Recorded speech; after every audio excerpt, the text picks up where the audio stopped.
Good morning, everybody. During the last lecture, we have discussed the mechanical waves, and today we will continue with the energy and power in mechanical waves in a wave motion. In addition to that, we will continue with the standing waves, and finally, we will discuss the importance of standing waves for musical instruments. As I have told you at the beginning of my lecture, every wave motion has energy associated with it. So you can consider earthquakes, you can consider other important applications of mechanical waves. So they carry energy, okay? So how they carry energy, how they carry power. As the wave propagates, each portion of the medium exerts a force and does work on the adjoining portion. Here, you produce a wave by your hand, you apply a force, okay? So you have a force, and this wave motion moves to the right side, okay? So each portion of the medium exerts a force and does work on the adjoining portion. In this way, a wave can transport energy from one region of space to another region.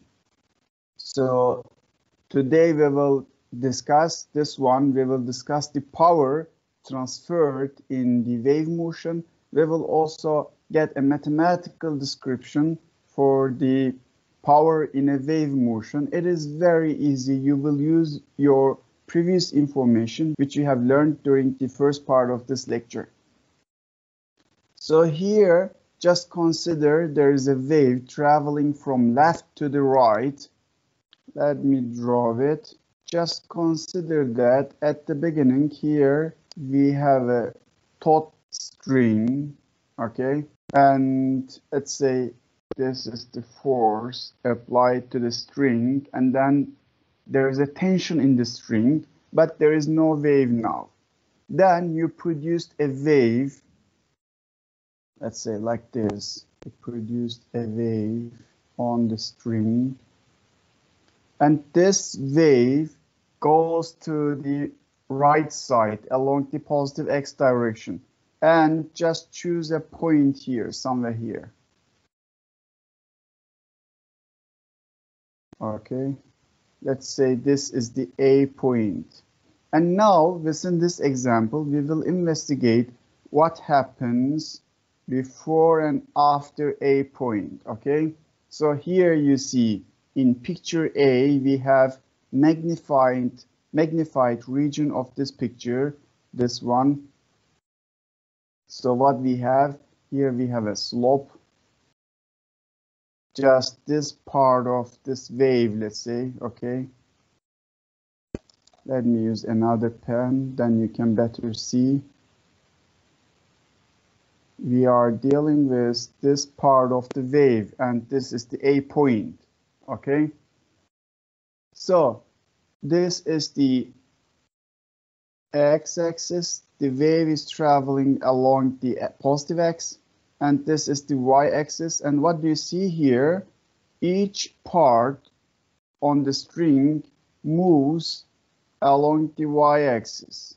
And they have periodic motion, which we have discussed in the first part of this lecture. But in general, this wave moves to the right side with some certain speed. We have also learned this one during the last lecture. So now,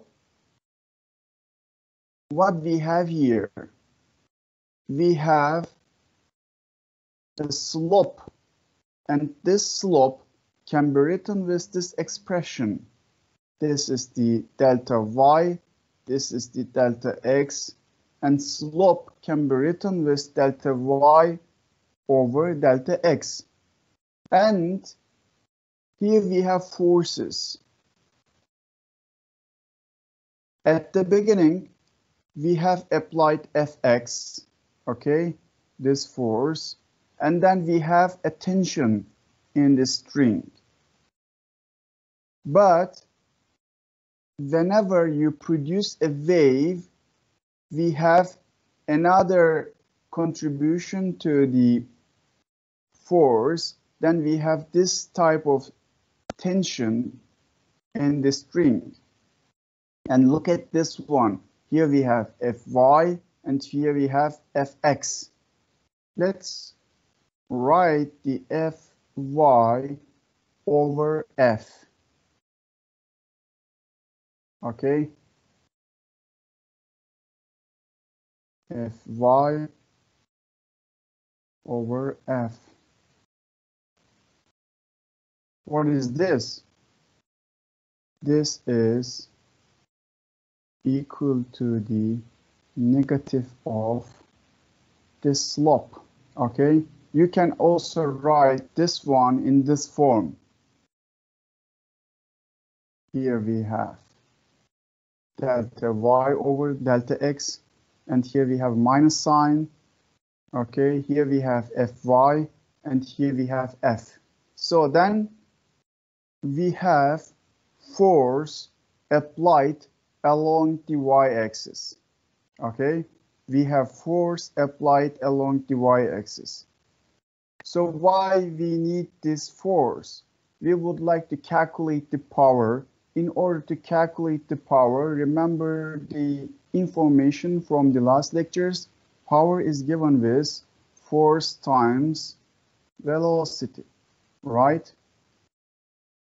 So now we have the force applied along the y-axis, and if we have y velocity, then I can find the power, okay? So power is given with this expression. Fy times Vy, and Fy is given with this expression, which we have done it in the previous transparency, minus F dy over dt. And what about Vy? Let's consider here we have a particle, okay, and its position changes by time, okay?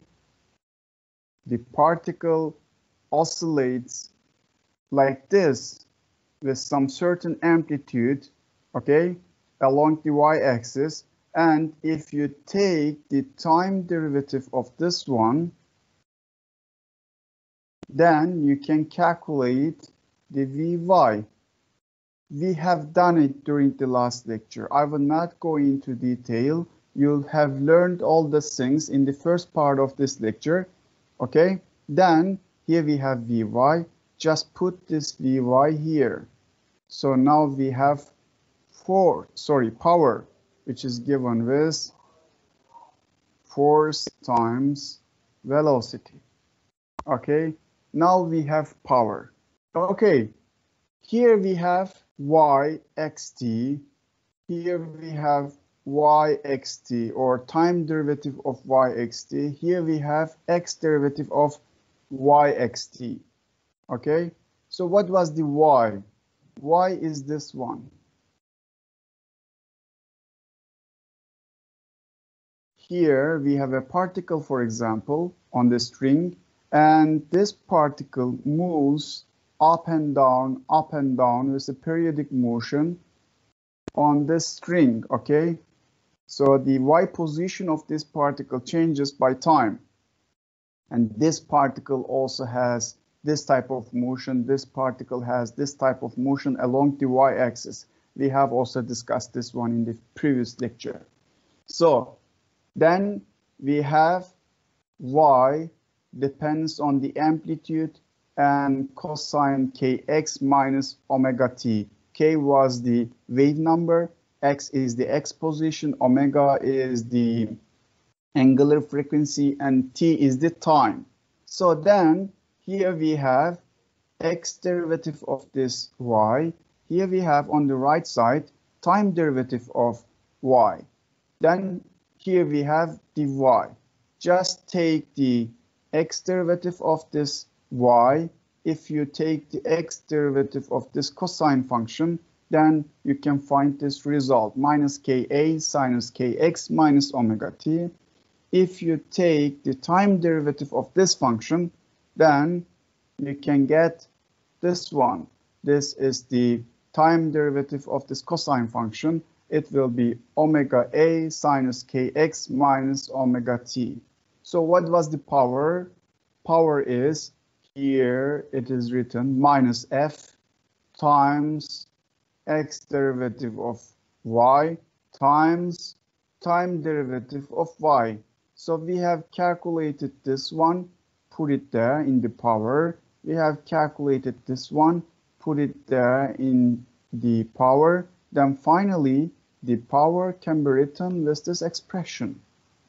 What we have here, F, the tension in the string, wave number, angular frequency, square of the amplitude, sinus square kx omega t. This is the power, okay? So now let me continue.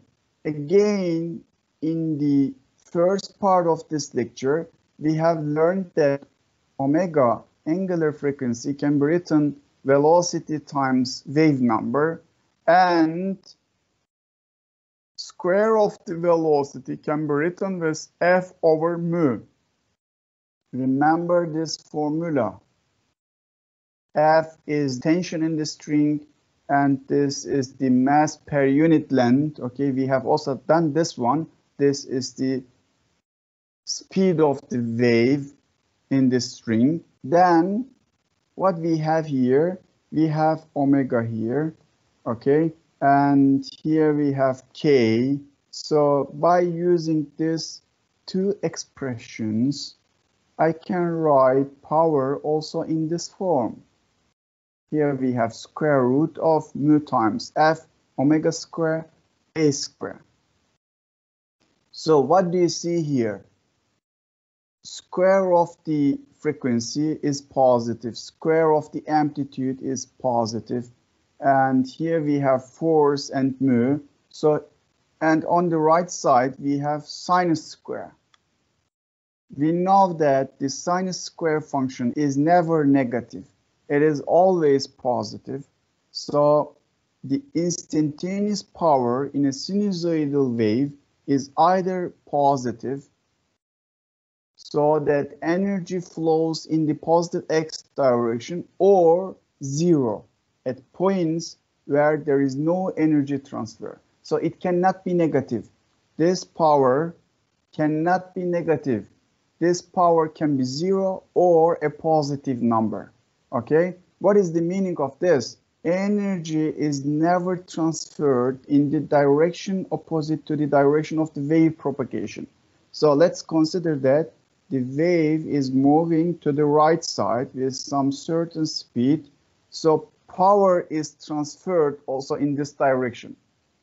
Okay, don't forget, power is scalar, but power is transferred in positive x direction if the wave is moving along the positive x.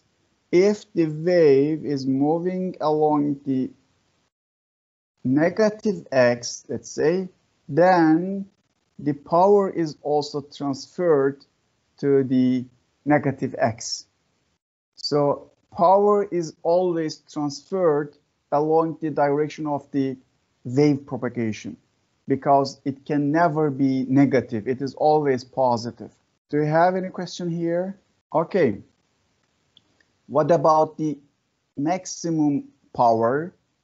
Maximum power occurs when the sinus square function has the value unity. Okay, here we have sinus square function, and when it is equal to 1, the maximum power occurs, and this maximum power is given with this expression: maximum power transferred by the wave.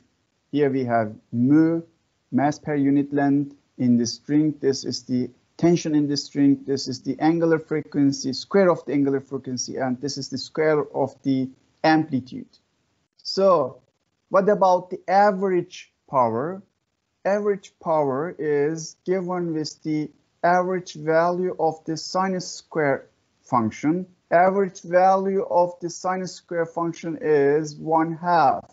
Okay, then the average power sinusoidal wave on a string, we have 1/2 this maximum power, half of the maximum power we can say. This is the average power, and here look at the graph. This is the time axis. This is time axis, and this is the power axis. So here we have the power formula, okay? So what do you see here? This is the maximum power, P max, and it changes as a function of sinus square, okay? So if sinus square is equal to 1, it becomes maximum, okay? Or it can be 0, it is minimum value, but be careful, it never goes to the negative side, it is always positive. And it can also be equal to the 1/2. This is the average power, okay? 1/2 of the maximum power. So we have already produced these equations for the maximum and average powers. Do you have any question here? Okay, then what do you see here? This average power is proportional to the square of the omega and also square of the amplitude, okay? This is the angular frequency, omega, this is the wave amplitude, and average power is proportional to the square of them.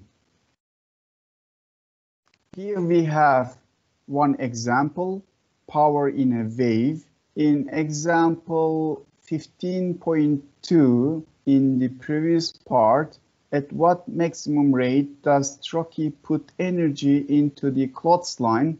Remember that in example 15.3, there was a clothesline, okay? And there was a taut string, and then Trochee applied a force, then he produced wave on this string, okay? So then what maximum rate does Trochee put energy into the clothesline? Maximum power is asked, that is, what is his maximum instantaneous power? The linear mass density of the clothesline mu is given 0.25 kilogram per meter, and tension force applied by the Trochee is given 36 Newton. And what is the average power? Average power is asked. As Trochee tires, the amplitude decreases. What is the average power when the amplitude is 7.5 millimeter? So you have learned all equations, then everything is given here. Just put the numbers here. For the maximum power, you can use this formula. If you know the angular speed, if you know the amplitude, if you know the force, tension force applied by the Trochee, if you know the linear mass density, just put these numbers here, then you can calculate maximum power as 2.66 watt. And what about the average power? Average power is half of it, okay? Then it is 1.32 watt. And what else? After a certain time, Trochee tires, the amplitude decreases. What is the average power when the amplitude is 7.5? So amplitude, what about the initial amplitude? Initial amplitude is this one, okay? And this is the final amplitude, 1/10 of this initial amplitude, okay? This is the average power, which we have calculated with maximum amplitude, and this is the decreased amplitude. Then you can calculate the average power when the amplitude is decreased. So by using these three equations, this one, and this one, you can solve this problem. Actually, this is the main formula for the power. What we have here, we have mu, we have tension force, we have omega square, a square, and here we have sinus square, kx omega t. And for the maximum power, you take sinus square is equal to 1, then you calculate this maximum power formula, and for the average one, you take the half of this maximum power, and then we have this average power. So let me continue with the intensity, wave intensity. What is intensity? The intensity of a wave is the average power it carries per unit area. Here, look at the formula. This is the intensity. Just consider here we have a wave source, okay? And wave propagates like this, okay? Then we have distance to this point is R1, and I am looking for the intensity 1 for this point, okay? Intensity is given with intensity for this area, let's say, okay? And intensity is given with power per area. Area of this sphere, just consider this is a spherical shape, and this sphere has this 4 pi r1 square area. So just consider that we have a bigger sphere here with different radius r2. And what is the intensity here? Intensity 2. Power will be same, okay, if there is no absorption.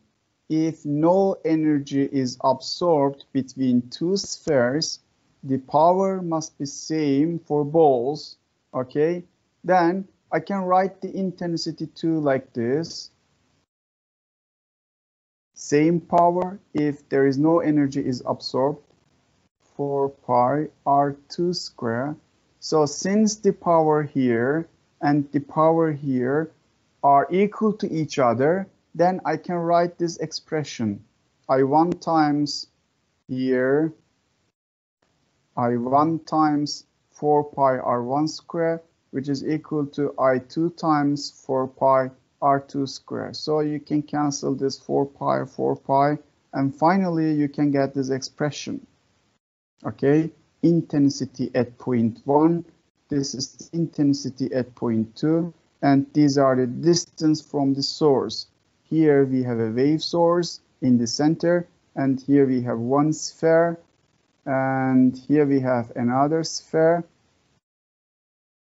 So here we have higher intensity for the first sphere with the smaller radius. You see, we have the constant power here in this equation. If the area is smaller, if the distance from the power source is smaller, then you will have bigger intensity, okay? If you're far from the power source, and if there is no power is absorbed, if no power is absorbed, then we have the same power, but what about the intensity? Power is same, constant, but since this R2 is increased, R2 square is increased, then intensity is lower here. So this is the wave intensity and relation between intensity and power, relation between intensity and distance to the source. Let me also give this example for this information. A siren on a tall pole radiates sound waves uniformly in all directions. At a distance of 15 meters from the siren, the sound intensity is 0.25 watt per meter square. At what distance is the intensity is 0.1 watt per meter square? So it is simple if you know this relation, but this is only valid if the power is constant, okay? If the power is constant, if no power is absorbed, then this information is valid. So you can apply this formula. Here, intensity 1 is given, intensity 2 is given, and also R1 is given, then R2 is asked. So at what distance R2 is asked, so you can calculate this one.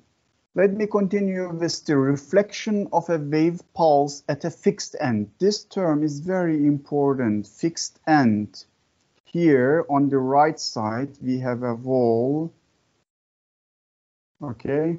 And I have a rope, I have a string, and this string is attached to the wall, okay? This part is fixed on the right side. And then there is a wave pulse, and this wave pulse arrives at the end of the string here.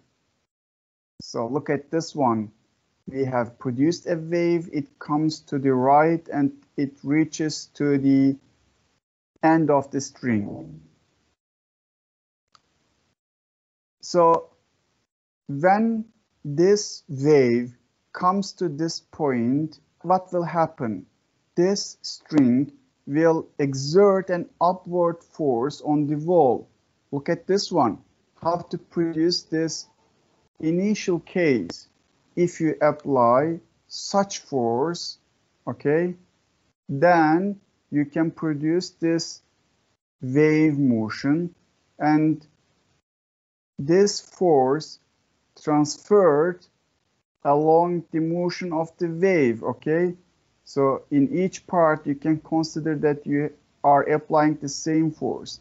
And when this wave reaches to this fixed end, then this string will apply a force to this point, but this is fixed. It cannot move, okay? And according to the Newton's third law, action-reaction pair, this wall will apply a force on the string, okay?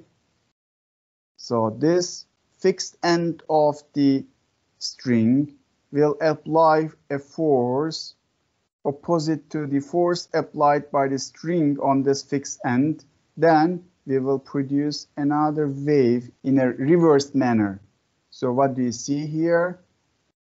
String applies a force on wall, and then wall applies a downward force. So due to the downward force, we produce wave, and this wave moves to the left, okay? But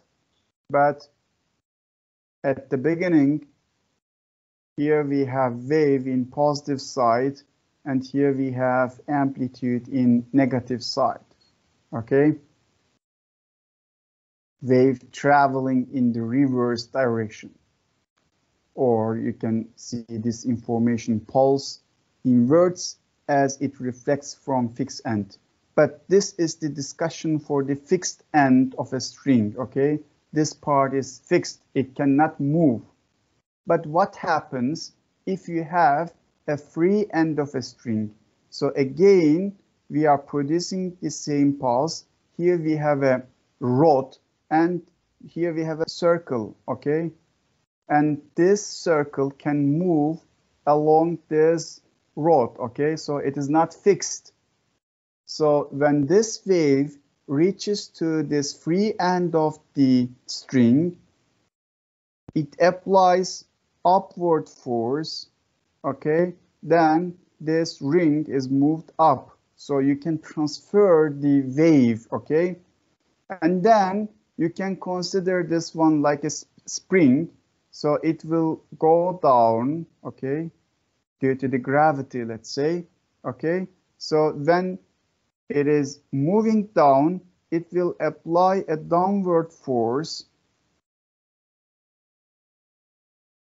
like this, and then it will produce the same wave or it will reflect the incoming wave pulse to the other part. Okay, so what do you see here? It is moving down, and then it produces a pulse. It produces a wave. Then this wave moves to the left. Okay, but there is no inverting here. In the case of fixed end, the incoming wave is inverted. Okay, you see, if you have a fixed end, this incoming wave is inverted, but if there is a free end, then the wave is not inverted. Okay, the wave reflects from free end and it does not invert it. It goes like this. Do you have any question here related to the reflection of a wave pulse at a fixed and free end of a string? Okay, now let me discuss the superposition. Superposition is related to the interference. Interference is the result of overlapping waves. Just consider two waves or more than two waves, then they can interfere each other. Okay, then you can get the superposition of these waves. So what is the superposition? When two or more waves overlap, the total displacement is the sum of the displacements of individual waves. Just consider that here on the right side we have a wave pulse. It is coming like this. It is moving from right to the left side. And we have another wave with the blue color. It is coming from left and moving to the right side. Okay, we have two waves. Then they interfere each other. And what about the new position of this point? What about the new position of this point? What about the new position of this point on the string? Okay, what will happen to the particles on this point? Actually, if we have only this single wave, this particle will oscillate like this, okay, around the equilibrium. But when this wave comes to this point, what will happen to the displacement of this particle on the string? So if we have two waves, then if they overlap, the displacement of the string at any point is the algebraic sum of the displacement due to the individual pulses. So now we have the blue one is here, okay, new position of the blue one, and now we have the new position of the blue one because the wave is moving to the right, and this is the new position of the blue wave, okay, and now they are separated from each other. So here and here and also here they overlaps, okay. And what about the resultant wave? What about the shape of the resultant wave?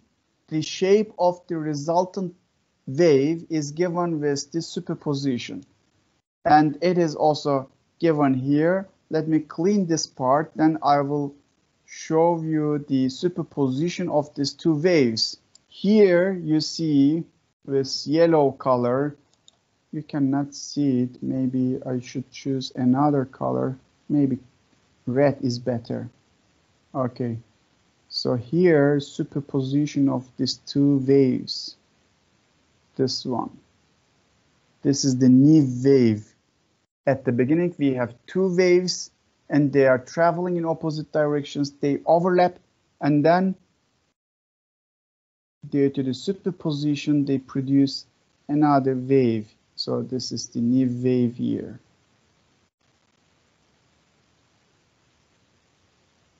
Okay, so what do you see here? let's consider here we have a particle and the same particle, the same particle. So y position of this particle changes as a function of time, and it is defined by these two waves. So here we have the equation. This is the principle of superposition. This is the y of this certain particle, let's say, and this is the y1, this is the y2. This is the wave function of this wave, let's say, and this is the wave function of this wave, y2, and then this one and this one are given with y, okay, with this equation. So this is the superposition. Any question here? Here we have again two waves, two wave pulses, and they are traveling in opposite directions. So here we have the blue one travels to the right side, and here we have the red one travels to the left side, and they overlap here. So what do you see here? When they overlap, the shape of the string is like this. So you can consider like this. At the beginning, you have this taut string, okay? And there is some certain tension in the string, and you apply a force from this end of the string, and you apply a force from this end of the string, and then you produce this wave pulses, okay? And they overlap here. Then you can see the shape of the string as a function of time when they overlap. So this is the shape of the string. This is the shape of the string. What do you see here? Here we have an amplitude, okay? Amplitude. This is the amplitude of the superposition, okay? And this amplitude is bigger than the initial amplitude of the waves. You see, this final amplitude is bigger than the initial amplitude of individual waves. So don't forget this information. It will be helpful for you. So this is the principle of superposition. Wave function of combined wave is equal to the sum of individual wave functions. This is the wave function of the wave 1. This is the wave function of the wave 2. So now let's continue with the standing waves on a string. Just consider again, we have a taut string, okay, and we produced waves from both ends, okay, on the string, and they are moving in opposite directions. So they will meet each other somewhere here and they will interfere, okay? If these parts of the string are fixed, we will produce a standing wave, okay? A standing wave pattern will be produced, and we will observe a standing wave which does not move on the string, okay? The shape will be like this. Here you can see, okay? So this part is fixed. Let's say this part is also fixed, okay? You hold by your hand and you apply forces, okay? Up and down forces, okay? So you oscillate this part and then you produce wave. What will happen? Let me start from the beginning. Maybe you better understand. It is very easy, okay? If you don't understand, please let me know. So just consider that we have a string and this is the fixed end, okay? String cannot move. And this is the free end, let's say. And you oscillate this part up and down, okay? So when you oscillate this part up and down, you will produce wave. Okay, if you apply force up, this will move in this direction, and from this fixed end, it will go back. Okay, and if you apply force downward, then you will have this one. It will move like this, and then from this fixed end, this wave will be inverted and it will move like this. Okay, so then this moving many waves will interfere. Okay, then they will produce standing wave pattern. If you look this system after certain time, after very short time, you will see this type of behavior. Okay, so what do you see here? There is a wave, but it does not move. It does not move to the right side. It does not move to the left side. This is the standing wave. It stands there. It does not move. It does not travel. Okay, what do you see here? We have these points on the string, on the standing wave, okay, where we have no displacement along the y-axis. Just consider that this is the y-axis. Just consider this is the x-axis. This is the y, okay? So just look at these red points. These parts do not move along the y-axis, okay? And here, at this part, we have the maximum amplitude, okay? We have the maximum amplitude here at this part. So destructive interference occurs where the wave displacements cancel.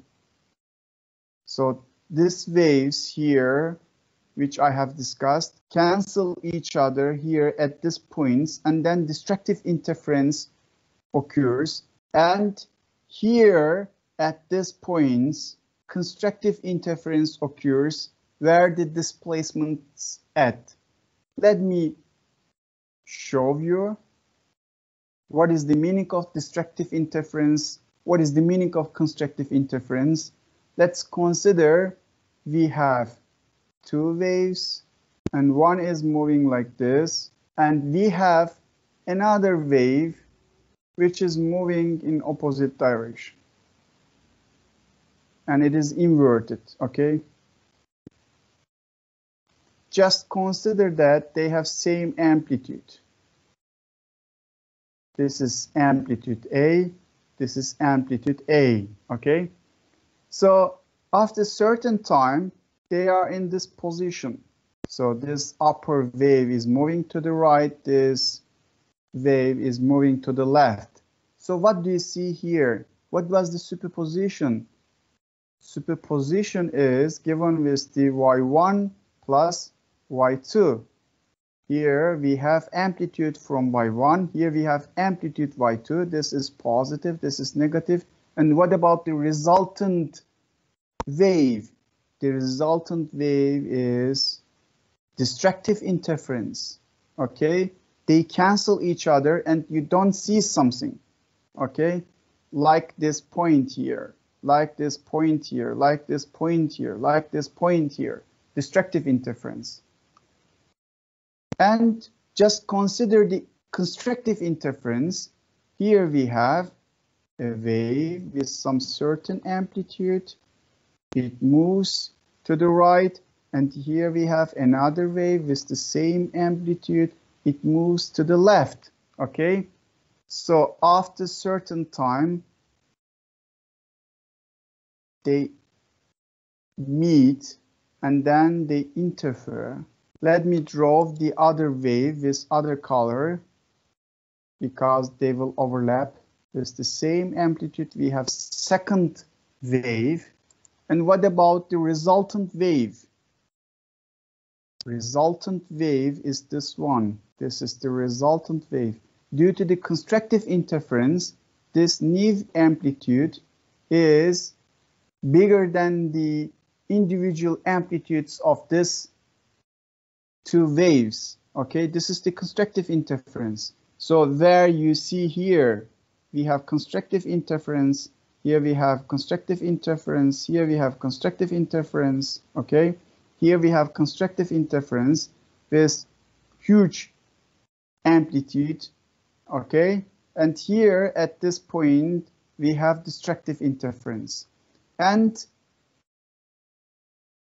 another information with this destructive and constructive interferences, these points where destructive interference occurs called as nodes, no motion occurs. Okay, the name of these points, nodes, and the name of these points where the maximum amplitude occurs, the name is antinode.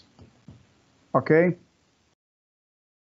so around the antinodes we have constructive interference, we have this one around the antinodes, and around the nodes we have destructive interference, as I have explained here. Okay, so this is the condition for the destructive interference, this is the condition for the constructive interference.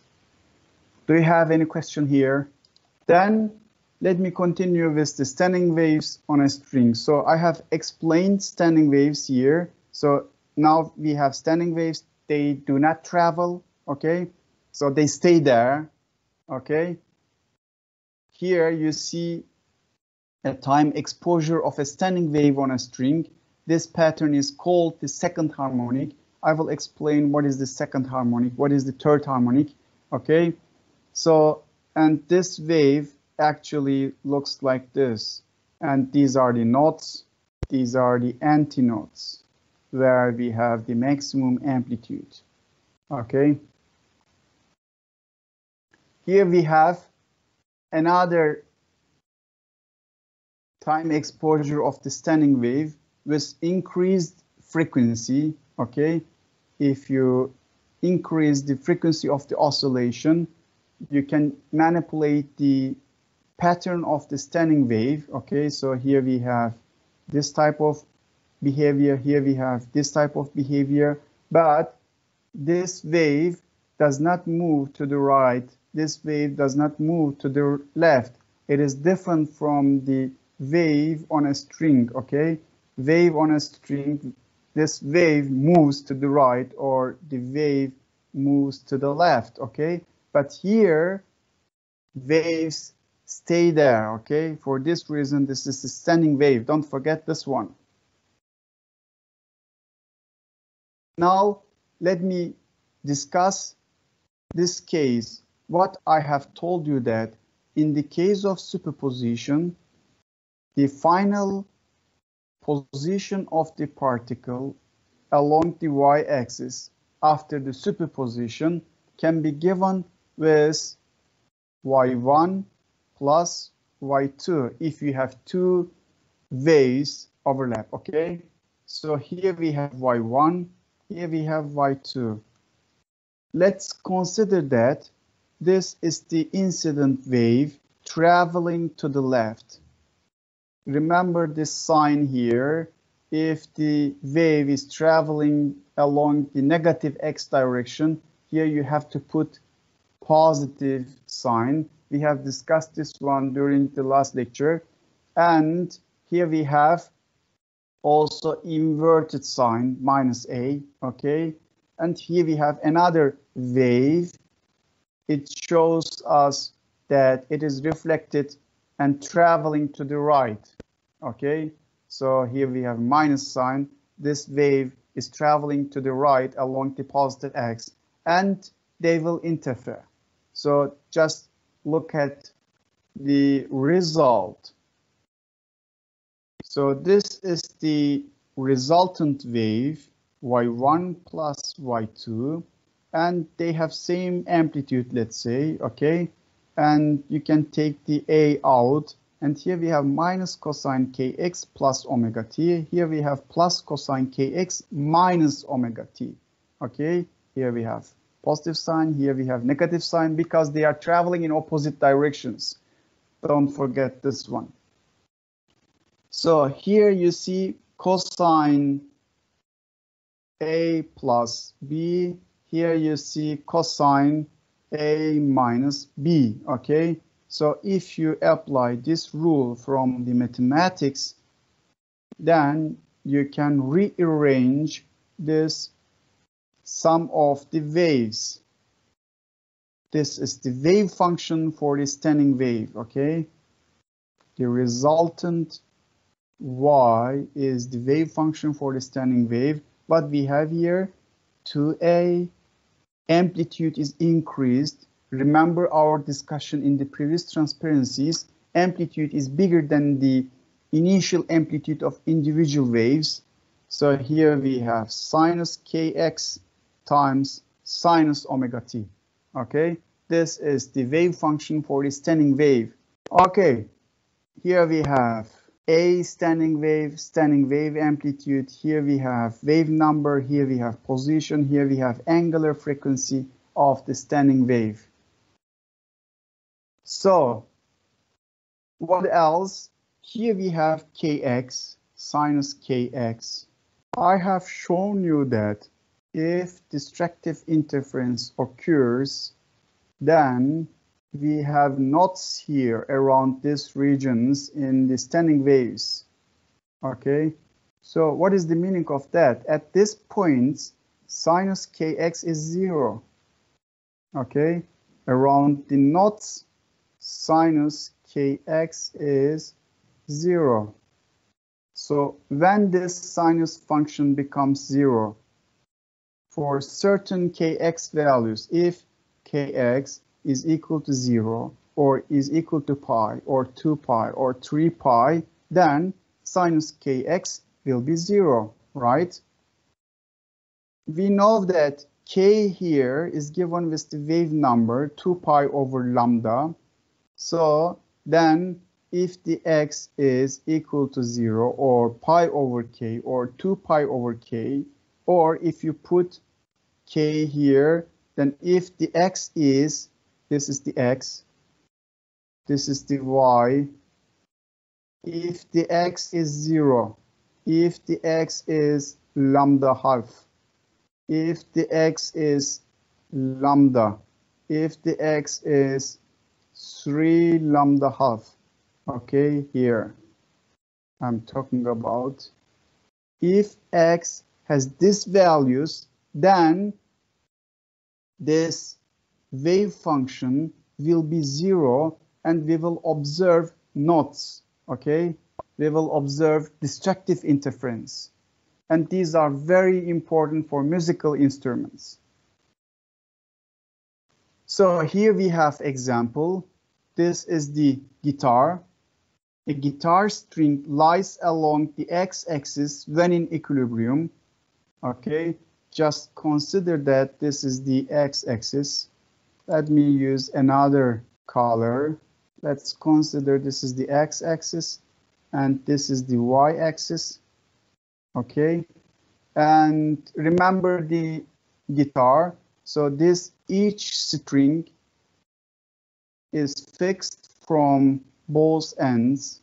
Okay, each string fixed from both ends, and by your fingers, actually there is a tension force at the beginning when the strings are in equilibrium, and with your fingers or with your finger you apply a force like this. Okay, then you produce waves on the strings, and since these strings are fixed from both ends, standing waves will be produced on the strings. Okay, so now let me continue. The end of the string at x is equal to 0, the bridge of the guitar is fixed. A sinusoidal wave with amplitude A and frequency f corresponding to the red curves in figure 15.24 travels along the string in the negative x direction at 143 meter per second. This is the speed of the wave. It is reflected from the fixed end, and the superposition of the incident and reflected waves forms a standing wave. We have discussed the reflection of the wave from the fixed end. Okay, you can use your information here. Find the equation giving the displacement of a point on a string as a function of position and time. Locate the nodes where the sinus kx is 0, where we have destructive interference. Find the amplitude of the standing wave and maximum transverse velocity and acceleration. So frequency, angular frequency is given with 2 pi f. Okay, f is given in the question, just put it there. Finally, you can calculate the angular frequency, and wave number is given with omega over v. Omega is calculated, v is given in the question here, and then you can calculate the wave number in radian per meter. And what about the equation for this wave? It is given with the equation for the standing wave, yxt, a standing wave, sinus kx, sinus omega t. So amplitude is given, put it there. Amplitude is given here, okay. Then here we have kx, we have calculated k, and x is here, we have calculated omega, put it there. So you can write the wave equation. So what about the second question? Locate the nodes. What about the nodes? You have 0 here in the wave equation, and nodes occur when the x is equal to 0, when the x is lambda half, when the x is lambda, when the x is 3 lambda half. We have discussed this one in the previous transparency. So here we have x, you see. So if you put 0 here, if you put here lambda half, if you put here lambda, then you can calculate the positions of the nodes. What about the lambda? Lambda can be calculated by using this formula here. The wavelength is given with velocity over frequency. Velocity is given in the question. Frequency is also given, okay? Then you can calculate the lambda. The last one, find the amplitude of the standing wave and the maximum transverse velocity and acceleration. So velocity is given with this expression. If you know the y here, displacement, just take this displacement. Let me show you with the pen. Here we have displacement. Okay. Just use it here, then you can calculate the velocity. Okay. And if you use it here, you can calculate the acceleration. I will not go into detail. Okay. So by using this information, you can answer all these questions within this example. Okay, let me continue with the normal modes of a string. We have learned standing waves, and standing waves look like this. On the right side, I have different conditions for standing waves. Here we have picture A, picture B, C, and D. We have different normal modes of a string. Let's consider at the beginning this string is taut, just a string of a musical instrument, okay? And this string is fixed from both ends, okay? And what about the possible wavelengths?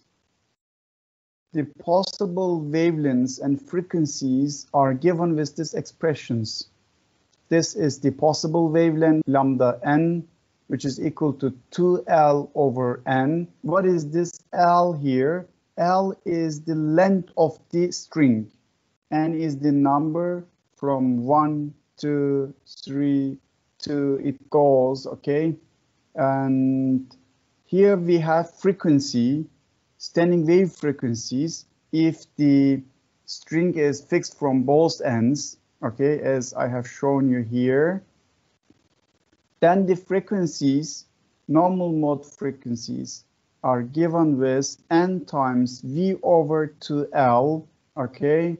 V is the wave speed, and here we have length of the string, here we have n, again n from 1 to 3 it goes, okay? Or if you put here 1 for the n, let me do that by n, here, if I write F1, it is equal to V over 2L, because here I have used 1 instead of N.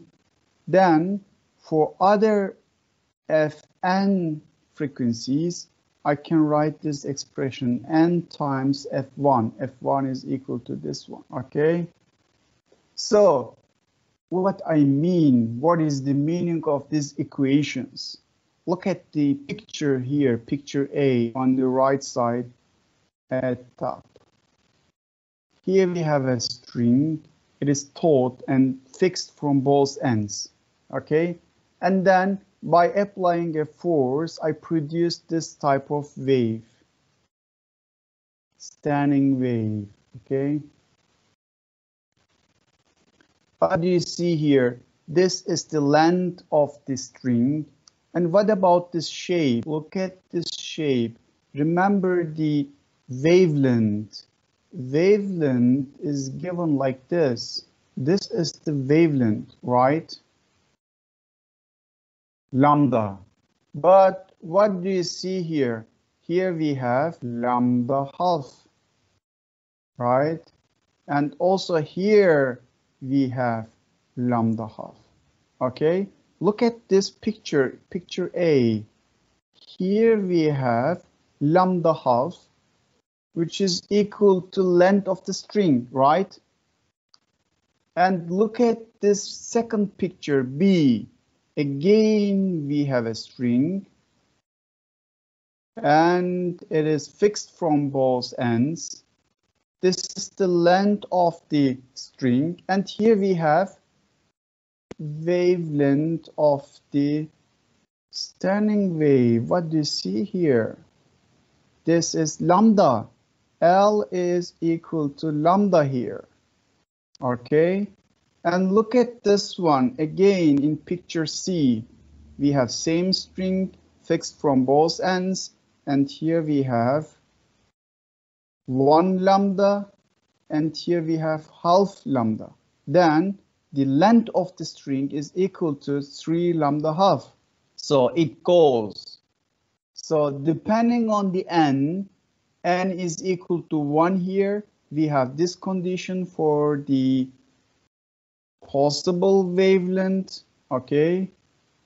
Just put here 1, then you will get the wavelength. And here, when the n is equal to 2, we have this condition, the relation between lambda and length of the string, okay? And when the n is equal to 3, then we have this condition. So when the n is equal to 1, look at the first picture. When the n is equal to 1, this is called as fundamental frequency, F1, fundamental frequency. And when the n is equal to 2, we have the second harmonic, F2.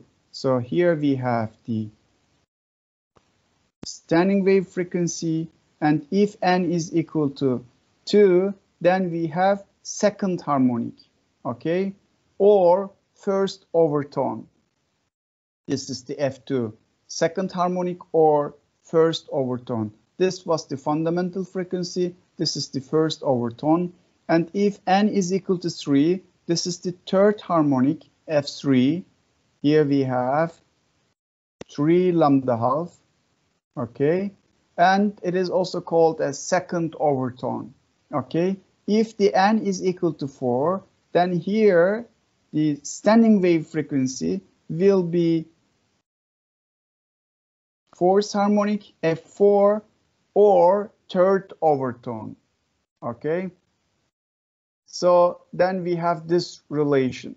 The main sound, let's say, comes from this one, this frequency, from fundamental frequency, and here we have first overtone, here we have second overtone in picture C, and here we have third overtone in picture D when the n is equal to 4, okay? Now here we have fundamental frequency when the n is equal to 1.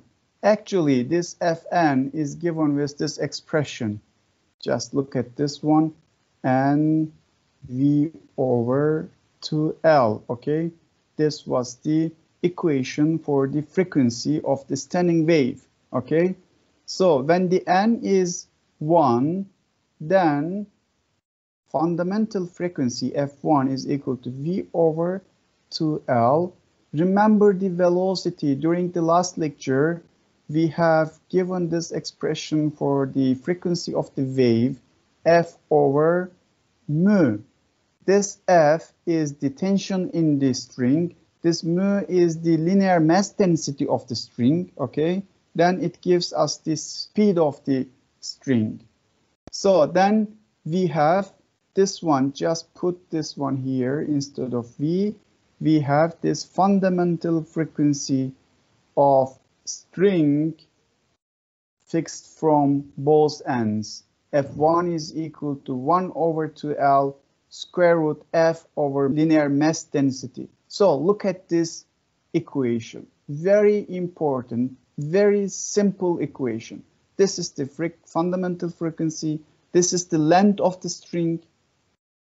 Okay. We have a string I am drawing here. It is fixed from both ends, and this string has certain length. Okay, and this string is taut. Then there is a tension in the string, which is given with F, and this string has certain linear mass density. So depending on the string, this linear mass density changes. You can also manipulate the tension in the string. You can manipulate with the length of the string. Then you can manipulate this frequency. Okay. So what is the meaning of frequency? Frequency means wavelength, right? So if you manipulate the frequency, you can manipulate the wavelength. Then you can also manipulate the wavelength of the sound waves. So let me explain again here. Let's consider here we have a musical instrument, and this is the string. It is fixed from these two ends, okay? And there is some certain tension in the string, and this tension is adjusted with this screw, okay? This screw is used to adjust the tension in the string, and this string can be made from steel or from other materials, okay? So this string has certain mu, linear mass density, and we have this length, okay? Length of the string. So then this string has certain fundamental frequency, which is given with F1. So if you manipulate this string, then you can produce standing waves on a string, okay? So you can manipulate standing waves on a string. So this string oscillates now, okay? It oscillates. So what happens? How to hear these frequencies? Let's consider that a musician plays this instrument and we can hear these frequencies. How to hear these frequencies? Actually, in the air, we have many molecules. We have gas molecules, we have dust particles, okay? So the motion of this string, this wave motion, this standing wave motion is transferred to these particles, and we can hear the frequency here, okay? So this is the human ear, let's say, okay?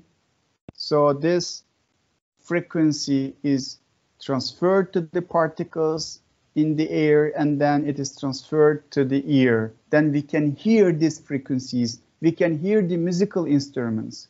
Actually, sound is also a mechanical wave, and it travels in a medium, okay? It needs a medium. So here we have a medium of the string, and there is an air around this string. So this movement of the string is transferred to the air, and then it is transferred to the ear. Then we can hear these frequencies. So this is the explanation how we can hear the musical instruments, how we can hear the different frequencies from musical instruments. So here, for example, we have violin. Each string of violin naturally oscillates at its harmonic frequencies. For example, this is the fundamental frequency of this violin, producing sound waves in the air with the same frequencies. So what do you see here? We have string. Look at this string in the violin. It goes. We have another string. Why we have different strings? Actually, look at this frequency, fundamental frequency. Let's consider each string has certain same length, okay? Length is same, but what about the tension in the string, and what about the mass per unit length in each string? So if the tension in each string is different, this is FA, this is FB, this is FC, this is FD, okay? We have 4 strings here, then each has different tension in the strings, and then let's consider that each string in the violin is different from each other, and each of these string has different linear mass density. Mu C, mu B, and here we have mu A, okay? So now look at the fundamental frequency from each string. This is F1A. Let's consider each string has same length. Then here I can write FA over mu A. Then what about the fundamental frequency of the string B? 1 to L. Tension in this string and mu B, and it goes, okay? So then we have different strings in the violin, and each string can produce different fundamental frequencies, okay? So then you can manipulate with the frequencies. Here, for example, we have different musical instruments. This is huge piano, concert, grand piano. So here we have bass viol, here we have cello, here we have viola, here we have violin, okay? So each has different types of strings. Look at the bass viol here. It has different strings, and each string produces different fundamental frequencies depending on the length, depending on the mu, depending on the tension in the string. Here we have cello. What do you see here? In the bass viol, look at bass viol. What about the length? Length of the string is huge. This is the length of the string. Then if you increase the length, then you can decrease the frequency, okay? Longer strings, like in bass viol, produce bass notes. And here in the violin, we have shorter lengths, okay? Then shorter strings produce treble notes. So depending on the length of the string, you can produce different frequencies from the musical instruments. And in addition to that, depending on the mu type of the string which is used in the musical instrument or tension in the string, you can produce different frequencies. So just consider violin. We have different strings here, many strings, and depending on the different tension, different mu, you can produce different frequencies by using violin. Then you can produce different sounds with different wavelengths, okay? And you can also manipulate with these frequencies. So here we have some Turkish musical instruments, and again, you can apply the same rule for the frequency of the standing waves, okay? Here we have bağlama, for example, with different L length of the string and different tension in the strings and different strings with different linear mass density. And here we have kanun. which also has many strings, okay? Many strings, but look at also the length of the strings.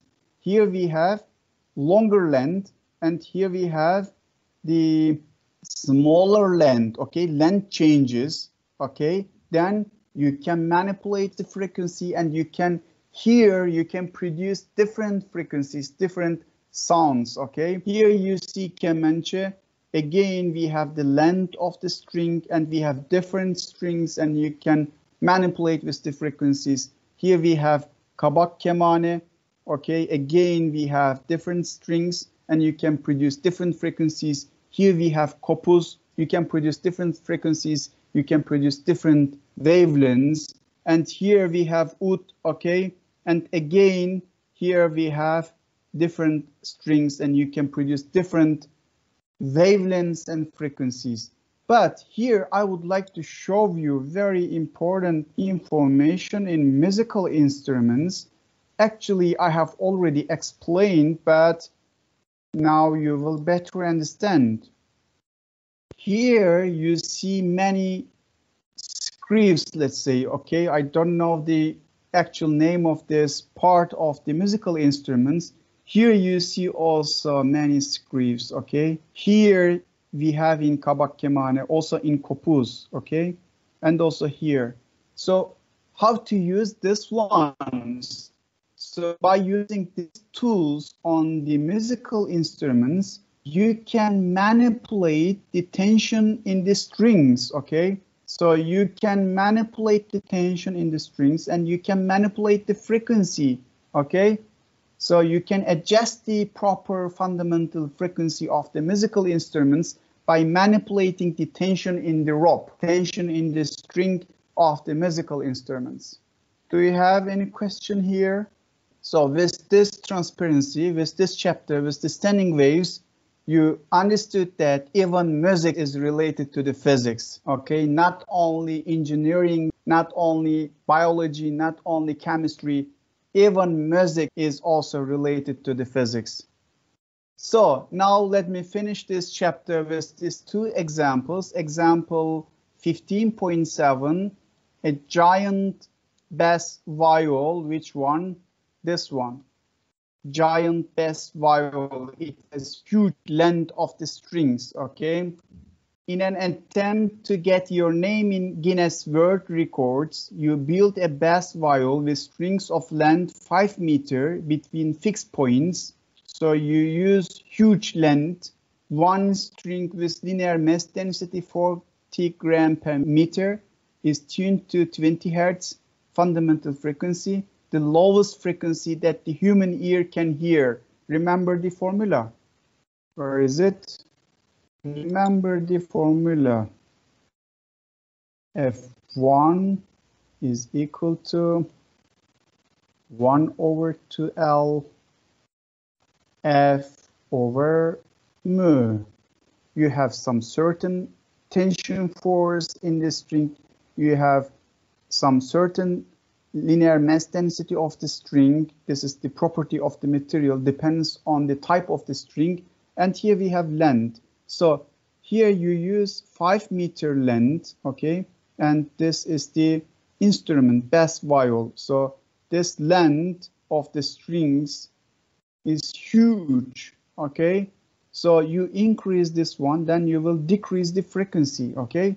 Frequency will decrease and it reaches to the minimum frequency that the human ear can hear, okay? 20 Hertz. So then you are building this type of instrument. So calculate the tension of the string. This F is asked. The frequency and wavelength on the string of the second harmonic, F2 is asked. And then the frequency and wavelength on the string of the second overtone. Second overtone means that third harmonic, okay?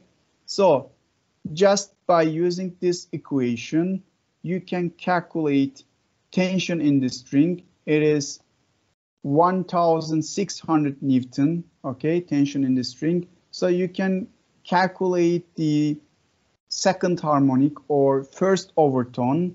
and you can also calculate third harmonic or second overtone. So then you can also calculate their wavelengths. Do you have any question here? The idea is very simple related to the standing waves. Please also keep this information in your mind. This is very nice formula, and you can explain the working principles of musical instruments by using this formula. Okay, this is the last transparency. Example 15.8, from waves on a string to sound waves in air. What are the frequency and wavelength of the sound waves produced in the air when the string in example 15.7, previous example, is vibrating at its fundamental frequency? The speed of sound in air at 20 degrees Celsius is 344 meters per second.